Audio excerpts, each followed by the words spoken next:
years, ladies and gentlemen, with over $13.3 billion in multifamily and commercial value-added transactions, 528 multifamily community transactions, 144,266 units. Bascom Group protects capital while exceeding customers' expectations. Co-founder and managing partner Jerome Fink shares how Bascom operates for long-term continuity by focusing on, are you ready for this? Integrity. Jerry, welcome to Critical Mass Radio Show and Podcast. Thank you, Rick. It's good to have you on the program. Well, thank you again. All right, let's start simply. Can you think of an interesting story, audience or business owners and CEOs across the country, that might give them a little more insight into you as an entrepreneur and business person? Sure. Okay. Many years ago, we were looking at a property in West Covina, and it was owned by an elderly gentleman, so it had a lot of deferred maintenance, was run down, and we were touring a pension fund equity investor through the property. And we had gone through a long tour, and we were talking about how we were going to retent the building, evict gang members, and do all these things.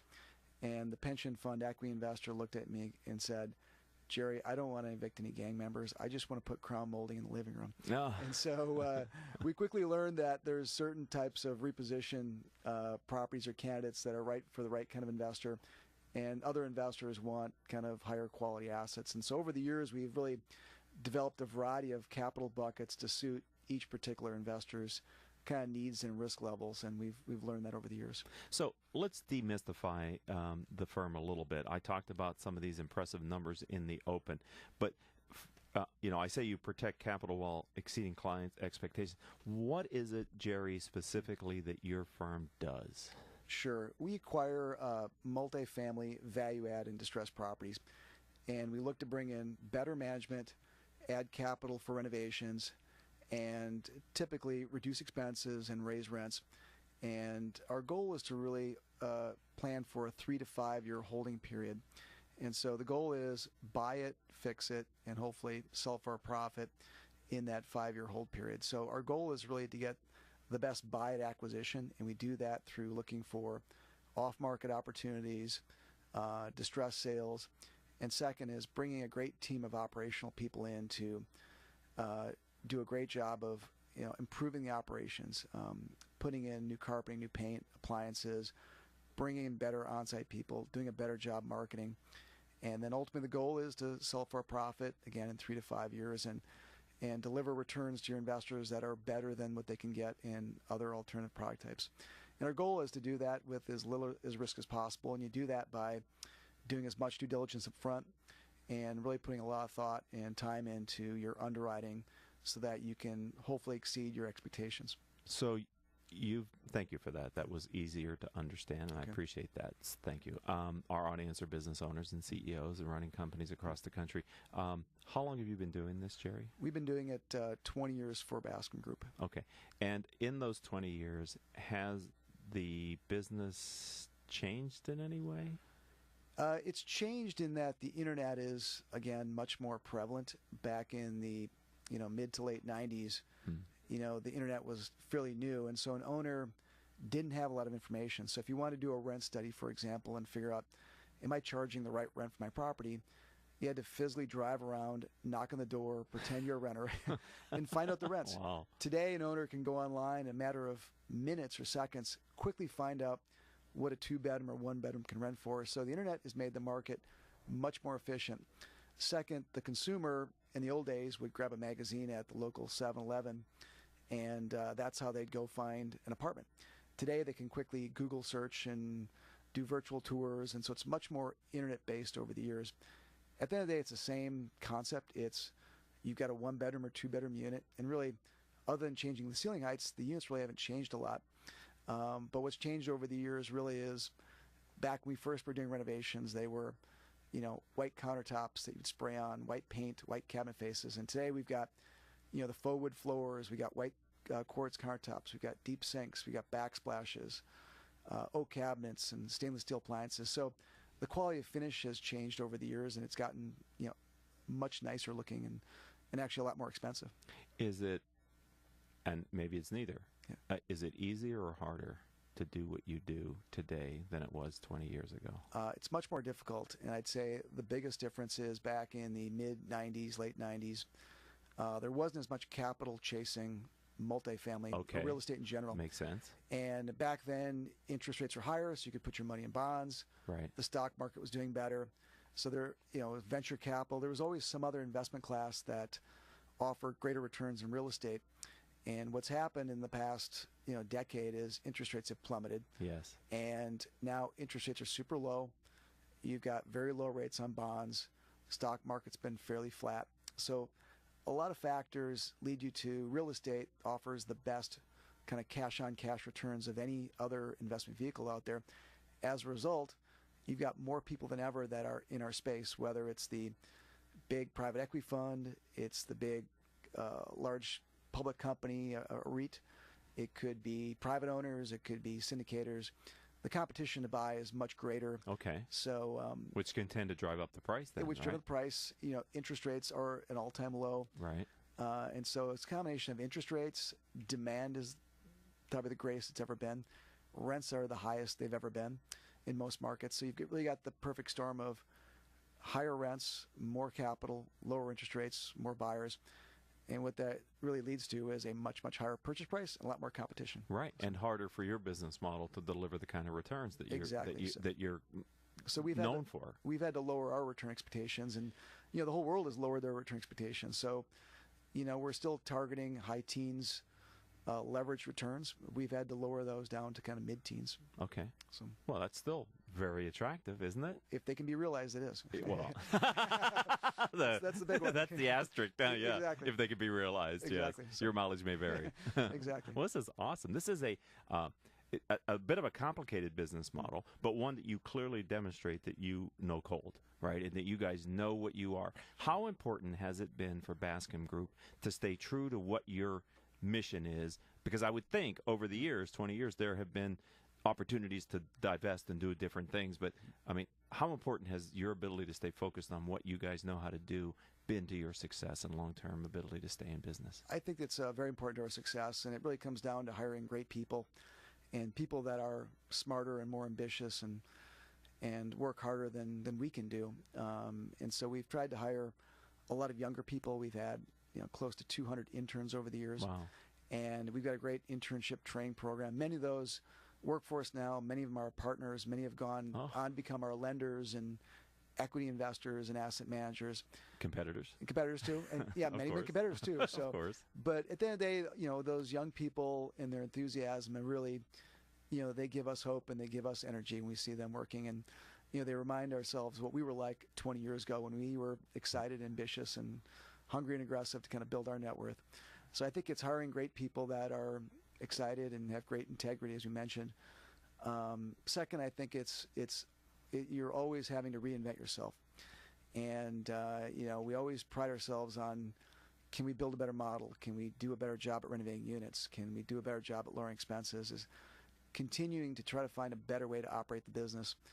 And, third, realizing that our business is very cyclical too, that there's periods where it's a long upswing, and then there's periods where it's a downturn. And so, right now we're in a long period of growth. We bottomed out in 2008-9, and yes.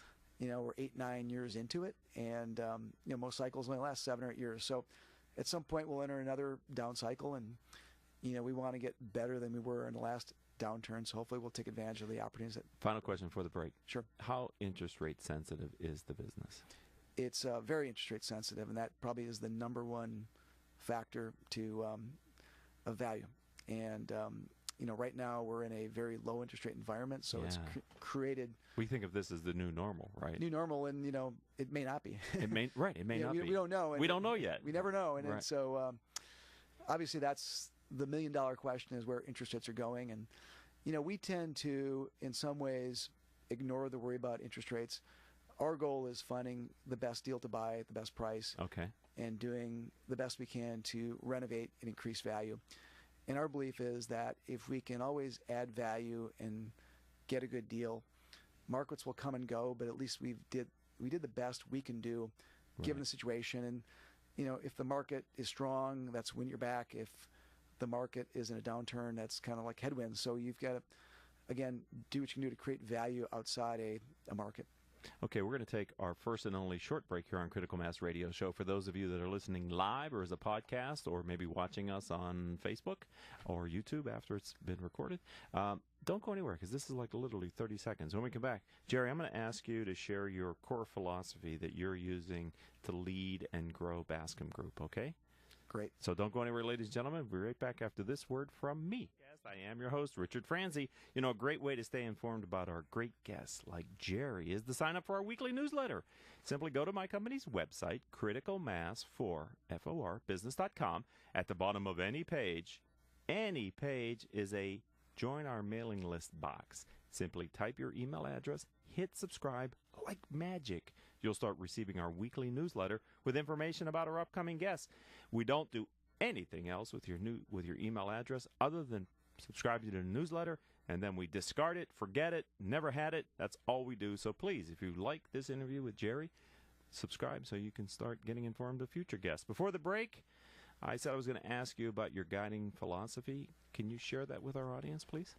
Our guiding philosophy is to hire great people, and we've always tried to hire people that are smarter, better, more ambitious than we are, and give them the tools to succeed. And our belief is our success and growth of the company has been built on recognizing and seeing, people in the industry, especially younger people, that have that passion, knowledge, and integrity to be great employees that will eventually become great partners for our company. What got you interested in this space? What got me interested was I was in college studying finance, and when you're in college studying finance, they teach you that the markets are efficient, that they're so well studied that you're not able to kind of outperform the indexes. And I randomly took a real estate class at the University of Wisconsin-Madison, which is a top real estate school in the country. And the first day of class, the professor said, "This is how you make money. You buy low and sell high." And I thought, that is just incredible. And found it very fascinating that, real estate's a very down and dirty business. And multifamily and apartments, it's the easiest place for the small investor to get started. I got my career started buying, a small home in Santa Ana for $60,000. So it's the one business where you can start small, you can leverage up, you can borrow 70, 75, 80, 90% capital. Right. You can scurry up some money from your friends and family and pretty much buy a deal with great leverage and minimal equity contribution. And if you can create value and split the profits, it's kind of, to me, the quickest way to create wealth in this country. Wow. Yeah. Well, there you go. Can we have a gong moment there? That was awesome. The loyal listeners know that whenever they hear the gong, they should go back on the podcast and re-listen to the last 30 seconds or a minute. I think it's teachable moments. That's what I called it here on Critical Mass Radio Show. So, do we have the gong? No. We do not have the gong. My voice is the gong. There you go. Listen to that, ladies and gentlemen. Let's shift our focus then, Jerry. Why is it important for Bascom Group to focus on long-term continuity? What is it about that philosophy that is important to your culture? I think it's important to focus on long-term continuity because, someone like me, as you get older, things change. You start from creation of wealth when you're younger to, as you get older, you start focusing on wealth preservation. And as you start focusing on wealth preservation, that might not be the growth that the younger people want to do. So our goal is to have all of our employees participate in the profit sharing. And every employee in our company, we want to make them, a millionaire or more. Mm-hmm. And so, because we want them to have that same passion. How many people? We've got about 30 people in our holding company. Okay. And most of them are high-level professionals, high-level operational and acquisition skill set. We're a strong believer in outsourcing, so we outsource our accounting and HR and legal. And our goal is to have people that, when you look at the volume that we do, it's very high volume per person. So it's very similar to the Blackstone model where, they've got a handful of very smart people that make hopefully a lot of money for the firm. I see. So have you seen any other opportunities to diversify the kind of work that Bascom Group does? And if so, could you share a little bit about what you're finding? Sure. Our day job and our bread and butter is multifamily value add reposition work. But over the years, we've found other people, partners, et cetera, that had a business plan, and we told them, put the plan together. You've got the expertise. We can provide the capital and balance sheet strength to get them started. So we bought American Office Centers out of bankruptcy, which became Premier Business Centers. And what is that? It's a executive suite company. That's the second largest executive suite company in the world now. Wow. Bought that out of bankruptcy. It's a separate staff that is run independently, and it's been a great investment for us. We've got about a dozen other ventures that do apartment development. They do industrial and office value-add reposition work. They do retail.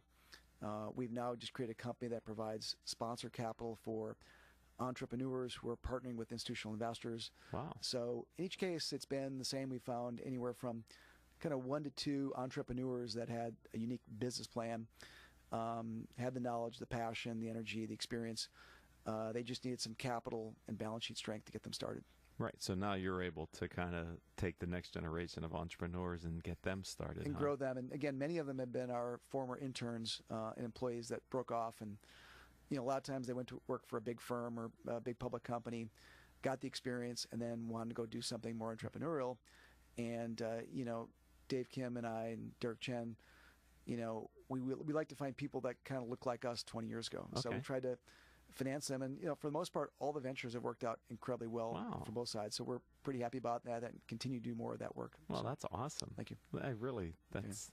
It's great to give back and to keep moving the brand and helping others out. Sure. And you're making some money off the deal. It's a win-win. That's right. That's important, isn't it? You always want to win-win. Double bottom line. So that's exactly. Can I go back to Premier for just a Sure. second?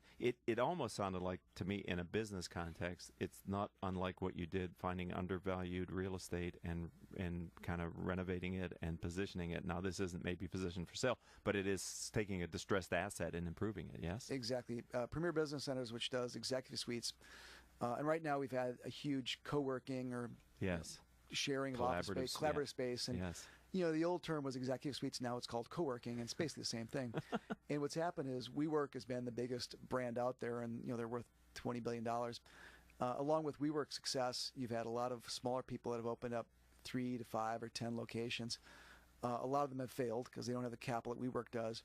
And so Premier Business Centers is actively growing and taking over centers that have failed. So it's sort of like taking that business philosophy and putting it into a different industry. It's very same to what we do in the apartments, which is finding a business that's struggling. Maybe it's over leveraged. Maybe they didn't have capital. Maybe the management wasn't focused, and really bringing in new capital.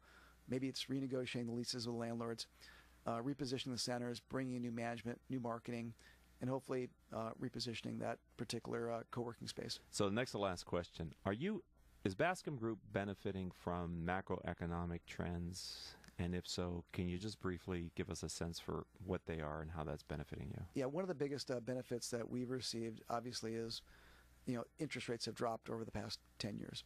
So that means cap rates have dropped and values have gone up. But the biggest thing that's happened over the past couple of years right now is it's the baby boomers kids, which are the millennials.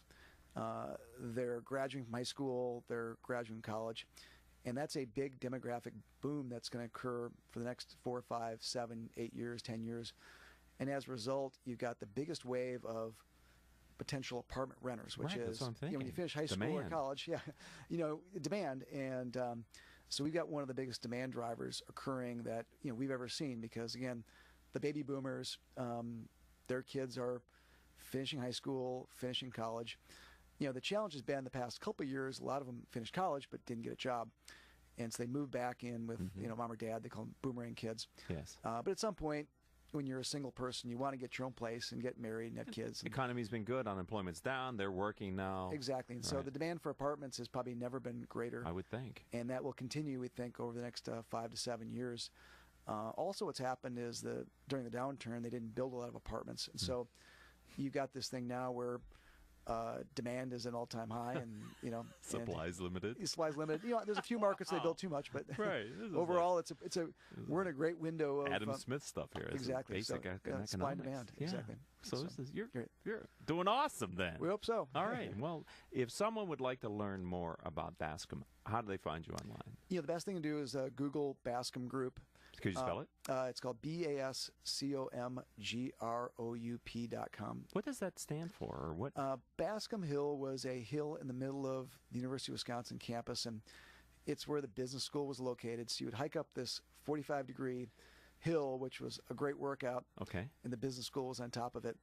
And so my two other partners, David Kim and Derek Chen, we all met at the University of Wisconsin in a real estate class and thought, hey, Bascom Group, we're three guys from Wisconsin, let's pick the name. And so if you went to school, it's kind of a fondly known name. All right. If you didn't, people go, where'd that come from? But that's the origin, was the University of Wisconsin-Madison. Thank you. And again, your website is? BascomGroup.com. Well, thanks for being a friend of the program, a part of the critical mass community. I've been looking forward to having you on the show for some time, Jerry. I'm glad we worked it out and you were able to come in today. Thank you. Well, thank you, Rick. It's been a pleasure. I've enjoyed it. All right, ladies and gentlemen, I need to thank a couple other people. First of all, the engineer, Paul Roberts, and our three producers, Crystal Nunley, Joan Park, and Haley Stern. If you'd like to follow and connect with me on social media, my Twitter handle is CEO Peer Groups. On LinkedIn and YouTube, I'm Richard Franzi, Franzi. On my Facebook page or website, you can find me at criticalmass4business.com.